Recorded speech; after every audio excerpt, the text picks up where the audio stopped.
దేవుడు హృదయాల్లో ఉన్నటువంటి వాంఛ విషయాల్లో మనం అనుకున్నాయి జరగవు. వివాహం కానీ, ఇల్లు కానీ, పెళ్లి కానీ, ఉద్యోగం కానీ జరగవు. కానీ అనుకోవటం తప్పులేదు. ఇల్లు కట్టుకోవాలి, ఉద్యోగం చేయాలి, తర్వాత బిజినెస్ చేయాలి, ఇంకో ఇల్లు కట్టుకోవాలి. ప్రభా మీరు బహుగా ఫలించి అభివృద్ధి పొందమన్నాడు కదా దేవుడు. ఆదికాండంలో ఏమన్నాడు? మీరు బహుగా ఫలించి అభివృద్ధి పొందాలన్నాడు. మళ్ళీ యోహాను సువార్త 15వ అధ్యాయంలో కూడా మీరు బహుగా ఫలించుట వలన నా తండ్రి సంతోషించు. ప్రతి మానవుని దేవుడు ప్రేమించి దీవెనిస్తూ ఉంటాడు. దీవించడమే దేవుని యొక్క పని. మనము ఆ దీవెనలు పొందుకోవడానికి యోగ్యులమై ఉండాలి. యోగ్యులై ఉండాలన్నమాట. యోగ్యత లేకుండా ఎవరు కూడా దేన్ని కూడా సాధించలేదు, పొందుకోలేదు. నేను పొందుకోలేను, నేను జరగదనుకోవడం కూడా అనుకోకూడదు. నువ్వు దేవుని యందు విశ్వాసం ఉంచితే దేవుడు తప్పకుండా నీ ఆలోచనలు నెరవేరుస్తాడు. నీ ఆలోచనలు సఫలం చేస్తాడు. దావీదు దేవుడు ఏమన్నాడంటే, నువ్వు గొర్రెలు కాయడానికి వెళ్ళాను అడిగాడు. తండ్రి చెప్పిన మాట విన్నాడు, వెళ్ళాడు, గొర్రెలు కాస్తూ ఉన్నాడు అరణ్యంలో అని దేవుడు భయం కలిగి ఉన్నాడు. అప్పుడు దేవుడు దావీదుతో ఎప్పుడు సహవాసం కలిగి ఉన్నాడు. ఇద్దరు ప్రేమతో ఒకరొకరు సహవాసం కలిగి ఉన్నారు. అందుకని దావీదు ఎలుగుబంటిని, సింహాన్ని జయించాడు. తర్వాత సౌలు అవిధేయుడైపోయినప్పుడు రాజుగా ఏర్పాటు చేసుకోవడానికి దావీదుని కోరుకున్నాడు. అన్నదమ్ములు 10 మంది ఉన్నా కూడా దావీదుని కోరుకున్నాడు. ఎందుకంటే దావీదు తండ్రి మాట విన్నాడు, దేవుని మాట విన్నాడు, లోబడ్డాడు. గొర్రెలుగా ఇటువంటి నేనేం తీయాలి, గొర్రెలుగా వాళ్ళందరికంటే అందగానే అనలేదు. వాళ్ళందరికంటే నేను మంచి అందమైనటువంటి దేవుని వాక్యంలో రాయబడింది. ఎర్రని నేత్రమైనటువంటి వాడు, బహు సౌందర్యవంతుడు. అయినా కూడా మరి తండ్రి మాటకు ధిక్కరించకుండా, వ్యతిరేకంగా ఉండకుండా మరి వెళ్ళి గొర్రెలు వేయడానికి ఆయన ఎన్నుకున్నాడు. అయ్యా నీ కుమారులు ఎక్కడున్నారు అని అంటే, ఇదిగో కడసారిగా ఉన్నవాడు గొర్రెల దగ్గర ఉన్నారు, అరణ్యంలో ఉన్నాడంటే ఆయన పిలవమన్నప్పుడు ఆయన వచ్చినప్పుడు ఏమన్నాడు? ఇదిగో సమయంలో నేను ఇతను కోరుకున్నవాడు ఇతడే. మన స్థితి, మన పరిస్థితి ఎలాగైనా ఉండొచ్చు. పేదరికంలో ఉండొచ్చు, చాలా క్రిటికల్ కండిషన్, హార్డ్షిప్, ఫైనాన్షియల్గా ఆర్థికంగా చాలా ఇబ్బందులు పడవచ్చు. కానీ దేవుని యందు విశ్వాసం ఉంచడం మాత్రం సమస్యగా. దేవుని యందు విశ్వాసం ఉంచడం, విశ్వాసంతో ప్రార్థన చేయటం అది నీ చేతిలో ఉంది, నా చేతిలో లేదు. నీ చేతిలో ఉంది, నా చేతిలో లేదు. అన్న ప్రార్థన చేసి 2వ అధ్యాయం 1వ వచనంలో ఏమంటది? ఇదిగో నేను దేవుని సన్నిధిలో ప్రార్థన చేసి బలము పొందాను. చదవండి ఆ మాట. అన్న ఏమంది అక్కడ? నాకేమి తక్కువ కాలేదు, కానీ ఒకటి కావాలి, కుమారుడు కావాలి. నా గర్భము మోయబడింది, నా గర్భము గర్భసంచిలో బిడ్డ ఎదగడానికి గర్భం సరికాదన్నారు. కాబట్టి దేవుడే కార్యం చేయాలి. చదవండి ఏమన్నా అక్కడ? 1 సమూయేలు 2వ అధ్యాయం 1వ వచనం. హన్నా విజ్ఞాపన చేసి ఇలాగూ అనెను, నా హృదయము యెహోవా యందు సంతోషించుచున్నది. యెహోవా యందు నాకు ఏం కలిగింది? ఓన్లీ సింగిల్, నాకేమి తక్కువగా. చాలా ధనవంతురాలు, తన భర్త చాలా ధనవంతుడు, ఏమి తక్కువగా. ఈ లోకరీతిగా అయితే నాకు అవసరం లేదు. భర్త వచ్చి ఏమంటాడు, అమ్మా 10 మంది కుమారుల కంటే నేను శ్రేష్టమైనటువంటి వాడిని కాదా, నీ భర్తను కాదా, ఎందుకు ఒక బిడ్డ కోసం ఇక్కడ పోరాడతామని కూడా అడిగాడు. కాదు కాదు కాదు, అది నాకు కాదు, నువ్వు గొప్పవాడివే, నువ్వు నా భర్తవే, కానీ నా గర్భంలో నుండి కూడా ఒక బిడ్డ కావాలంటే మీ వల్ల ఎవరి వల్ల కాదు, నా దేవుడే నాకు సహాయం చేయాలి అని ఎంతో సంతోషపడింది. కాబట్టి ఎవరు కూడా ఇది నా వల్ల కాదు, ఇది నేను చేయలేదు, ఇది నేను సంపాదించుకోలేను, నా బిడ్డలు అవ్వలేరు, నా బిడ్డలు అయిపోయారు అని అనుకోకూడదు. దేవుని ఎదుట నీ టార్గెట్ ఏంటో, నీ యొక్క ప్రణాళిక ఏంటో, అసలు ఏం కోరుకుంటున్నావు ఆయన ముందు పెట్టు. ప్రతిరోజు ప్రార్థన చేయి. ప్రతిరోజు ప్రార్థన చేస్తే దేవుడు నీ ప్రార్థన రోజు ఆలకించి దేవుని తప్పనిసరిగా దేవుడు సహాయం చేస్తాడు. ఎవరిని దేవుడు విడిచిపెట్టాడు, మనలో ఎవరిని కూడా దేవుడు విడిచిపెట్టడానికి ఆయనకి ఇష్టపడాడు. మీరు బహుగా ఫలించుట నాకు ఇష్టం అన్నాడు దేవుడు. అందుకే మనం ఈ భూలోకం మీద తీసుకొచ్చాడు దేవుడు. సరే, దేవుని యొక్క వాక్యంలోకి వెళ్తాను. చూడండి, నిర్గమకాండము 14వ అధ్యాయం 31వ వచనం చదువు. నిర్గమకాండము 14వ అధ్యాయము 30. యెహోవా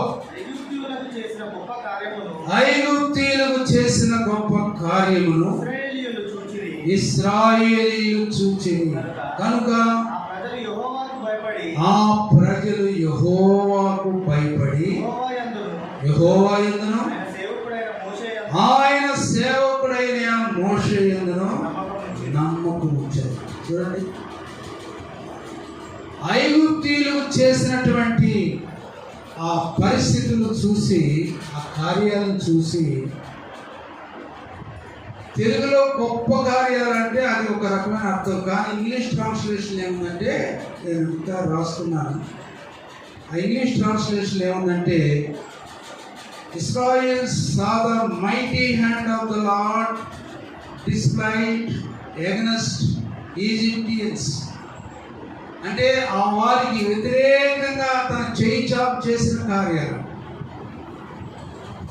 అలాంటివి చూసి దేవుడైన యెహోవా యందు భయం కలిగి మోషే యందు ఏం పెట్టారంట, నమ్మకము పెట్టారు. ఇశ్రాయేలు ప్రజలు ఎన్నో కార్యాలు చూశారు, కానీ భయం లేదు. మోషే మీద నమ్మకం కూడా లేదు. నేను మిమ్మల్ని పాలు తేనెల దేశంలో తీసుకువెళ్తానని చెప్పాను. ఐగుప్తు దేశంలో వారు పడిన పాటలన్నీ కూడా, వారి మొర కూడా దేవుడు ఆలకించి మోషేను పంపాడు కదా.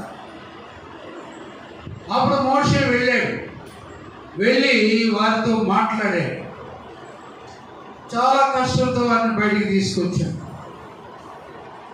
తీసుకొచ్చినప్పుడు ప్రజలు ఐగుప్తు దేశంలో నుంచి బయటకు వచ్చిన తర్వాత ఎర్ర సముద్రం అడ్డొచ్చింది. అక్కడ ప్రజలు మరలా తిరుగుబాటు చేశారు. ఏమన్నారు అక్కడ, ఐగుప్తు దేశంలో సమాధులు లేవని మమ్మల్ని ఇక్కడ తీసుకొచ్చావా మోషే. 14వ అధ్యాయం 30వ వచనం. ఐగుప్తు దేశంలో సమాధులు లేవని మమ్మల్ని ఇక్కడ తీసుకొచ్చావా. అక్కడే ఉన్నాయి మాకు పిరమిడ్స్, బరియల్స్ అక్కడే ఉన్నాయి మాకు, కానీ ఎంత దూరం ఎందుకు అంటే ఏంటి, దేర్ ఇస్ నో ఫెయిత్. వారికి విశ్వాసం లేదు, నమ్మకత్వం అవసరం లేదు. నమ్మకత్వం లేకుండా దేవుని రాజ్యంలో నీవు అభివృద్ధి పొందవు. దేవుని వాక్యం మీద నీకు నమ్మకం కలగాలి. దేవుని సన్నిధి అంటే నీకు నమ్మకం కావాలి. దేవుడు అంటే నీకు నమ్మకం ఉండాలి. నమ్మకం ఉంటే మనం అందరం వచ్చాం. కానీ ఆ నమ్మకం ఎంతవరకు కొనసాగుతుందంటే, డబ్బు ఉన్నప్పుడేమో దేవుడు నమ్మట్లేదు, డబ్బు లేకపోయినప్పుడు ప్రభా ప్రభా ప్రభా అని ఆకలైనటువంటి పక్షిలాగా అరుస్తూ ఉన్నాం అన్నాడు. నీ మొర నేను వినను అన్నాడు. దేవుడు నమ్మకంలో ఒకే రీతిగా ఉండాలి. వాళ్ళు అన్ని సౌఖ్యంగా ఉన్నప్పుడు ప్రభువును మర్చిపోకూడదు. అన్ని అన్ని సమృద్ధిగా ఉన్నప్పుడు ప్రభువును స్తుతించాలి. ఓకే, పర్వాలేదు. ఇదిగో నీ భర్తకు మంచి ఉద్యోగం వచ్చింది, పర్వాలేదు. నీ పంటలు బాగా పండినాయి, పర్వాలేదు. నీ బిడ్డలు బాగా సంపాదిస్తున్నారు, పర్వాలేదు. అప్పుడు దేవుడిని మర్చిపోవు. ఏమి లేనప్పుడు ప్రభుని ఏ విధంగా నువ్వు జ్ఞాపకం చేసుకున్నావో, ప్రతి దినం ప్రభు సన్నిధిలో కూర్చొని ప్రార్థన చేస్తున్నావు, మందిరానికి వచ్చి ప్రభుని స్తుతిస్తున్నావు, అలాగనే ఉన్నప్పుడు కూడా నువ్వు ప్రభుని ఆరాధించాలి, ఉన్నప్పుడు కూడా ప్రభుని స్తుతించాలి. నేనేమైనా నీదే ప్రభా, నాకేమున్నా నీదే ప్రభా అన్నా. చాలా మంది ఏంటంటే మర్చిపోతారు అన్నమాట. దేవుడు చేసిన కార్యాలు మర్చిపోతారు.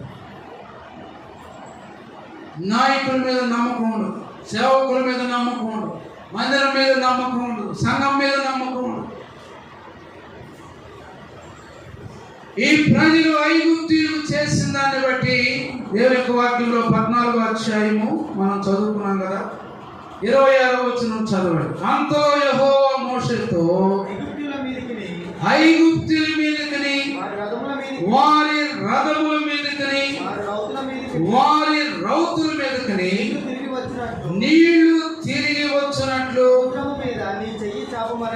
సముద్రం మీద తన చేయి చాపమని చెప్పారు. దేవుడు నీకు ఎప్పుడు తోడుగా ఉంటాడు. ఈ ప్రజలు ఏమనుకున్నారంటే మోషే పవర్ అయిపోయిందంట. ఐగుప్తు దేశంలో నుంచి మమ్మల్ని బయటకు తీసుకొచ్చాడు, కానీ వాగ్దానములోకి మమ్మల్ని తీసుకెళ్ళటానికి చేత కాదనుకున్నారు. 14:15 ఏమంటాడు, మోషే ఏడుస్తాడు, అక్కడ ప్రార్థన చేస్తాడు, ప్రభా ప్రభా ప్రభా అట్లా ఏం చేయాలి, ఈ సముద్రం ఎలా దాటాలి, ఈ సముద్రం ఎలా దాటాలి? దాదాపుగా 3000 అడుగుల ఎత్తులో, భూమి నుంచి 3000 అడుగుల ఎత్తుండదు ఆ సముద్రం. దాని కొలతలు ప్రచండమైనటువంటి నీళ్లు, బహుభయంకరమైనటువంటి చలి దాంట్లో. ఈ ఎలాగ దాటాలి? చిన్న కాలం దాటి వెళ్ళిపోవడానికి వెనకమాల సైన్యము, పశువులు, మందలు ఇవన్నీ కూడా ఉన్నాయి. అప్పుడు ప్రభు అంటాడు, మోషే నువ్వు నాకు ఎందుకు మొర్ర పెట్టుచున్నావు? 15 వచ్చిన 14. అంతలో యెహోవా మోషేతో నీవు ఏలా నాకు మొర్ర పెట్టుచున్నావు? కొన్ని పరిస్థితుల్లో నువ్వు మొర్ర పెట్టాల్సిన అవసరం లేదు. దేవుడు నీకు వాగ్దానం చేశాడు. ఆరంభ దినాల్లోనే ప్రభు నెరిగినటువంటి మొదటి దినాల్లోనే ప్రభు నీకు ఒక పాటను నేర్పాడు. ఏ కష్టం వచ్చినా నువ్వు మొరపెట్టగా ఇదిగో నీకు ఒక ప్రార్థన శక్తి ఇచ్చాను, నీకు ఒక అభిషేకం ఇచ్చాను నేను. ఒక టైంలో నువ్వు ఇదిగో నీ కుమార్తెకో బాగోకపోతే ఆ బిడ్డ దగ్గర కూర్చొని ప్రార్థన చేసి ఏడ్చి కన్నీరు గార్చి ఇదిగో యేసు క్రీస్తు నామములో ప్రభువా నా బిడ్డను శ్వాసపరచమన్నప్పుడు దేవుడు శ్వాసపరిచాడు. కొన్ని కష్టాలు వచ్చినప్పుడు, శ్రమలు వచ్చినప్పుడు, ఎంతో ఇబ్బందులు ఉన్నప్పుడు నువ్వు భయపడకూడదు. మోషే భయపడి దేవుడు ఇచ్చినటువంటి ఆ కథను మర్చిపోయాడు. అందుకే చాలా గుసగుసలు వచ్చేసి, చాలా సనులు వచ్చింది. ప్రభు వెంటనే వచ్చాడు, మోషే ఎందుకు మొదలు పెడుతున్నావా? నీ చేతిలో ఉన్నది ఏంటి? కర్ర. ఆ కర్రని ఎక్కడ చూపించమన్నాడు? ఎర్ర సముద్రం వైపు చూపు. వెంటనే కర్ర తీసుకొని సముద్రం వైపు చూపినప్పుడు ఏమైపోయింది సముద్రం? ఏమైపోయింది సముద్రం? నా కాళ్ళను లేడి కాళ్ళగదేసి ఏదైనా సముల శక్తితో నిలపి, నా కాళ్ళను లేడి కాళ్ళగదేసి ఏదైనా సముల శక్తితో నిలపి, రక్షణ కేడము నాగదించి, రక్షణ కేడము నాగదించి, అక్షయము గగన పాశము చేర్చి, అక్షయము గగన పాశము చేర్చి, యెహోవా నా బలమా, యథార్థమైనది నీ మార్గం, పరిపూర్ణమైనది నీ మార్గం. యెహోవా ఏమన్నాడు చూడండి, అక్షయముగా నీ పక్షం నుండి ఆయన నేను దర్శించే దేవుడు ఆయన. అని ఏమైపోయారు ప్రజలు? మర్చిపోయిన స్థితిలో వెళ్ళిపోయారు. తిరిగి మోషే ప్రార్థన చేసినప్పుడు తెల్లవారుజామున చేయి చాపి ప్రార్థన చేయగా ప్రొద్దు పొడిచినప్పుడు సముద్రము అధిక బలముతో తిరిగి పొరలేదు కనుక ఐగుప్తీయులు అది చూచి వెనుకకు పారిపోయి. నువ్వు దేవుని యందు విశ్వాసం ఉంచి వాక్యమును నమ్మిక ఉంచి ప్రార్థన చేస్తే ఎలాంటి ఆటంకాలైనా సరే తొలగి వెళ్ళిపోతాయి, ఎంతగా వెళ్ళిపోతాయి. నా జీవితంలో ఎన్నో జరిగినాయి.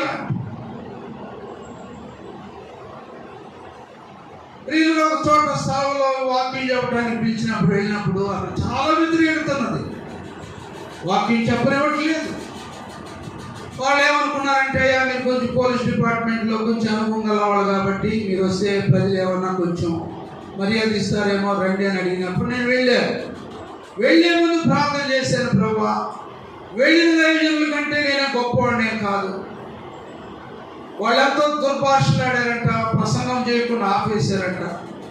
ప్రభువా నేనేమాత్రం తగినటువంటి వాడు కాదు, నీ శక్తి నాలో ఉండి ప్రభువా వారు నాలో నేను చూచేలాగా ప్రార్థన చేయమని కొన్ని రోజులు ప్రార్థన చేసి వెళ్ళిన తర్వాత రాత్రి కోటమైంది. 7 గంటలకు ఆయన మైక్ పెట్టాడు, పాటలు పాడుతున్నారు. 8 గంటలకు సమయం ఇచ్చారు, 9 గంటలకు అయిపోవాలి. 9 గంటల లోపల జరిగిందో జరగదో నాకు తెలియదు అయ్యారు, దేవుని చిత్రం. ప్రజలందరూ లేపి నిలబెట్టారు. యెహోవా నా బలమని 2 చరణాలు పాడారు. అందరూ కూర్చున్నారు. కూర్చున్న తర్వాత 2 పక్కల ఫోకస్ లైట్, ఇటు అటు ఫోకస్ లైట్. వాకింగ్ చేస్తుంటే ఆ ఫోకస్ లైట్ కరెంట్ పోయింది, జనరేటర్ లేదు. రాత్రి పైన వెన్నెలు కనపడుతుంది అంతే, కానీ చీకటి. నేను వాకింగ్ చూస్తున్నప్పుడు ఆ వెనకమాల కొంతమంది ఆ ఊరు గ్రామంలో ఉన్నటువంటి వారు వెనుకండి ప్రసంగం ఆపేయాలనుకున్నారు. ప్రసంగం ఆపేయాలి, ఇది జరగకూడదు అనుకున్నా. అప్పటికి అరగంట దాటిపోయింది ప్రసంగం. ఎప్పుడైతే ఆ 2 లైట్లు ఆగిపోయాయో నా వెనుక ఒక వెలుగు కనపడుతున్నట్టు వాళ్ళు. హల్లెలూయా, చప్పట్లు కొట్టి దేవుని మహిమపడు, గట్టిగా చప్పట్లు కొట్టి దేవుని. జరిగిన విషయం అబద్ధం కాదు, దేవుడు చేసిన కార్యం అది. కరెంట్ ఆగిపోయింది, 2 లైట్లు ఆగిపోయింది, జనరేటర్ లేదు. పైన ఎక్కడో చంద్రుడు కొంచెం కనబడుతున్నాడు, కానీ వెనక ఎవరున్నారు? దేవుని శక్తి ఒక అగ్నిలాగా నా వెనుక 2 పక్కల ఇట్లా 4 సాపుతూ వాళ్ళు చూసినప్పుడు తిరిగి వెళ్ళిపోయారు.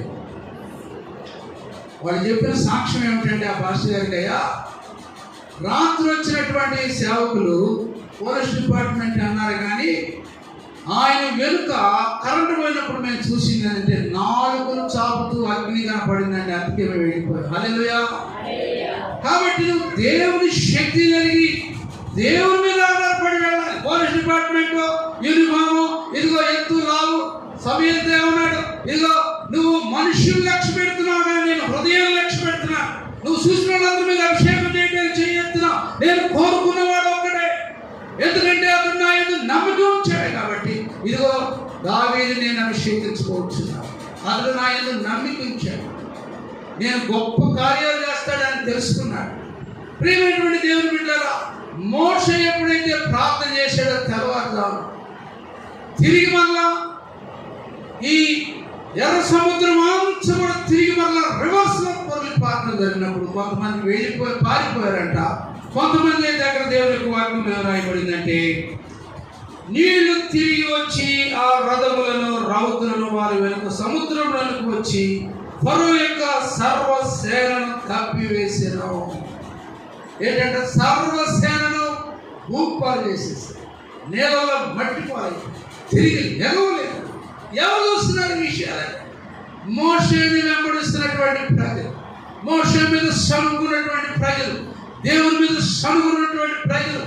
వారు కళ్ళు తెరిచి చూసినప్పుడు సజీవులుగా ఉన్నటువంటి మనుషులు మోషే ప్రార్థన చేసినప్పుడు ఆ తిరిగి ఆ సముద్రం నీళ్లు రివర్స్ లో ప్రవహించినప్పుడు కొంతమంది పారిపోయారు, కొంతమంది ఏమో ఊపిరైపోయి నీరు పారైపోయి ఊపిరాడక లోపలే చచ్చిపోయారు. వాళ్ళు అక్కడే పతనం అయిపోయారు. కార్యాలయాన్ని చూసినప్పుడు అది అనుకుంటున్నారంటే అయ్యో మనం ఎంత అవివేకులు, ఎంత మోషేని తిరగబడ్డా. మోషేని ఏమన్నా ఐగుప్తు దేశంలో సమాధి ఎంత చీప్గా మాట్లాడారు చూడు. సమాధి ఎక్కడో నీకు తెలుసా? నీ సమాధి ఎక్కడో నీకు తెలుసా? ఐగుప్తులోనే సమాధులు అనుకున్నాడు. వారి మనసు అంతే, ఐగుప్తులోనే బాగుంటుందన్నాడు. మాకు అక్కడే బాగుందండి. సంఖ్య 5:4 దేవుడు అయ్యా ఇదిగో మాకు అక్కడ గుర్తుకు వస్తున్నాయి, అక్కడ తిన్నది, అక్కడ చేసింది, అక్కడ వేసిన నాటకాలు, అక్కడ వేసింది అంత కూడా మాకు గుర్తుకు వస్తుంది. అక్కడ అంతా మమ్మల్ని అడిగేవాడే, కానీ ఇక్కడ మేము చచ్చిపోతున్నాం. ఇలాంటి సనుగుడు ఆ మనుషులను దేవుడు కళ్ళారా ఈ కార్యాలను చూపించి ఆఖరి వచనంలో ఎంత చక్కగా ఉంటుందంటే, యెహోవా ఐగుప్తీయులు చేసిన గొప్ప కార్యములను ఇశ్రాయేలు చూచిన కనుక ఆ ప్రజలు యెహోవాకు భయపడి యెహోవా యందును ఆయన సేవకుడు యందును మోషే యందును నమ్మిక ఉంచారు. చూసి నమ్మటం కాదు, చూడకుండానే నమ్మాలి. నీ దేవుడు సర్వశక్తిమంతుడు. ఎవరయ్యా నీ దేవుడిని అడిగితే ఏమని చెప్పాలి ప్రభు అని మోషే అడిగితే ప్రభు అంటాడు, ఇదిగో నీ దేవుడు అనువాడను ఉన్నవాడను సర్వశక్తిమంతుడు అని చెప్పు. నా నామం ఇదే, నా నామం ఇదే, భూమి ఆకాశం ఉన్నంత వరకు ఇదిగో నా నామం ఇదే చెప్పు, వీళ్ళ ప్రజలతో చెప్పు అన్నప్పుడు ఆ మాట తీసుకెళ్ళి చెప్పినప్పుడు కొంతకాలం అయిన మాట సాగల. ఎవరు నమ్మకపోతే ఫరో ఏం చేశాడు? చాలా ఇబ్బందులు పెట్టాడు. చాలా ఇబ్బందులు పెట్టినప్పుడు మోషేకి ఫరోకి చాలా గొడవ అవుతా ఉన్నారు. కానీ ఆ టైంలో మోషే మాట వినందున ఏం చేశాడు? వీళ్ళు పంపించాడు, నీళ్ళని రక్తంగా మారిపోయి ఆ కార్యాలను చూశాడు. 7వ అధ్యాయంలో 8వ అధ్యాయంలో మనం గమనిస్తే వీళ్ళ 12వ అధ్యాయంలో ఇదిగో నా ప్రజలను తీసుకుని వెళ్ళి నేను అక్కడ ఆరాధన చేయాలి, పండుగ చేసుకోవాలంటే మీ దేవుడని యెహోవా ఎవరు నేను ఎరగను, ఆయన మాటనే నేను మిమ్మల్ని పంపడానికి యెహోవా ఎవడో దానికి 5వ అధ్యాయంలో వచ్చి మీ దేవుడు ఎవరయ్యా మోషే అని అడుగుతాడు. అలాంటి పరిస్థితుల్లో కూడా మోషే దేవుని యందు నమ్మిక ఉంచాడు, దేవుని స్వరానికి నమ్మిక ఉంచాడు, దేవుని పిలుపుకు నమ్మిక ఉంచాడు. అగ్ని పొదలో జరిగిన ఆశ్చర్య కార్యాన్ని ఆయన కనులెదురు కనబడతా ఉంది. ప్రియమైనటువంటి దేవుని బిడ్డ, అది మర్చిపోలేదు.